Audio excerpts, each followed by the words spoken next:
A potência, como já vimos, é de 900 watts, se esse trabalho de 9 joules for realizado em 1/100º de segundo, e representa a razão entre o trabalho e o tempo gasto durante a sua realização.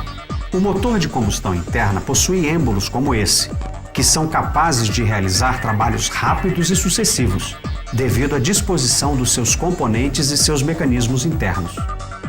Também precisamos ressaltar que cada êmbolo do motor recebe calor em quantidade bem superior às demonstradas. Esse calor é proveniente da reação de combustão e faz com que seus êmbolos realizem bem mais trabalho. Mas quanto a mais?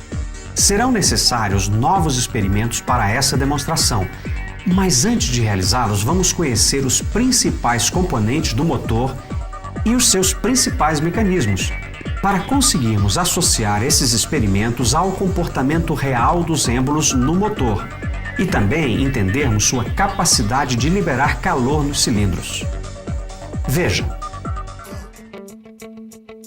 Dois dos principais componentes do motor são os êmbolos e os cilindros, muito semelhantes ao que utilizamos nas demonstrações experimentais. Um motor pode ter um ou vários conjuntos de êmbolos e cilindros. Esse motor, em particular, está equipado com 4 conjuntos desses. É chamado motor de 4 cilindros. Os êmbolos e os cilindros ficam instalados no componente denominado bloco do motor. O bloco é uma estrutura compacta que sustenta os principais componentes móveis do motor, entre eles os êmbolos, as bielas e a árvore de manivelas. Esse mecanismo é denominado trem de força, por ser o conjunto de componentes que se movimenta com a finalidade de transferir à árvore de manivelas o trabalho realizado pelo gás sobre os êmbolos. Os êmbolos, que podem ser vistos em movimentos alternados dentro dos cilindros, são os elementos que realizam trabalho e podem ser considerados os mais solicitados componentes do motor.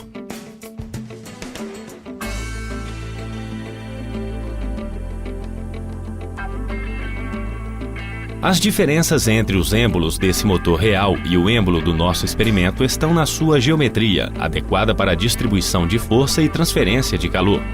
Também é possível observar a presença de anéis elásticos chamados anéis de segmento, que têm a finalidade de realizar a vedação entre o êmbolo e o cilindro, além de auxiliar na lubrificação do conjunto.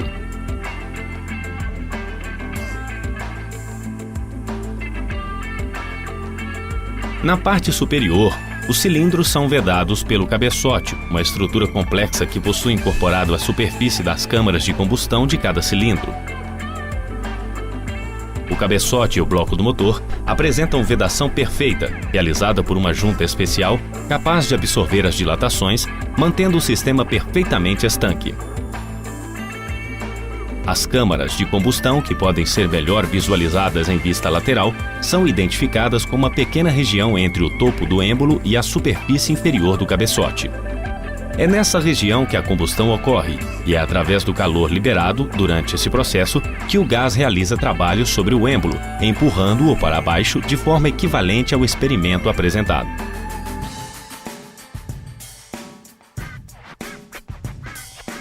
No cabeçote está também instalado o mecanismo de acionamento das válvulas. Esse mecanismo possui como principais componentes o eixo comando de válvulas, as válvulas de admissão e as válvulas de descarga. O movimento dos câmbios do eixo comando de válvulas provoca o acionamento das válvulas periodicamente, permitindo o escoamento dos gases para dentro e para fora do cilindro. O movimento das válvulas é alternado e sincronizado entre os cilindros, devido à disposição defasada dos câmbios ao longo do eixo.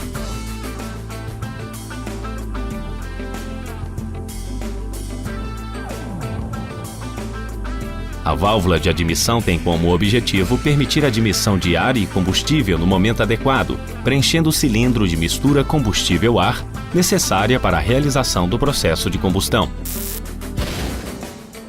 A válvula de descarga tem como objetivo a remoção dos gases queimados, chamados gases residuais, de dentro do cilindro, realizando a limpeza da câmara de combustão e preparando-a para um novo processo de admissão.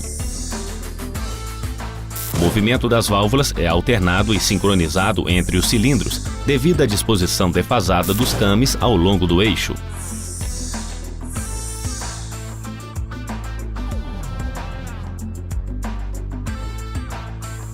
Observando abaixo dos êmbolos, temos fixado as bielas.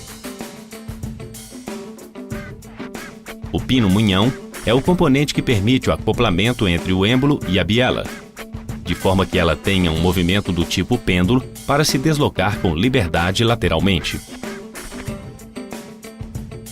A cabeça, como é chamada a parte da biela acoplada na árvore de manivelas, é bipartida para sua instalação na árvore.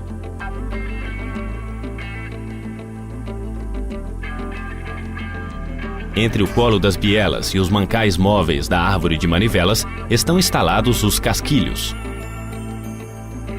Eles são componentes que auxiliam na redução do atrito entre a árvore e a biela, prolongando a vida útil da própria árvore.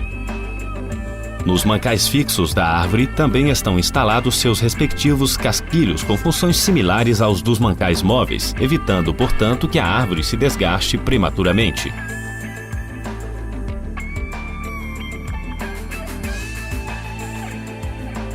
Observando todo o mecanismo, podemos ver a sincronia de movimentos entre os êmbolos e as válvulas.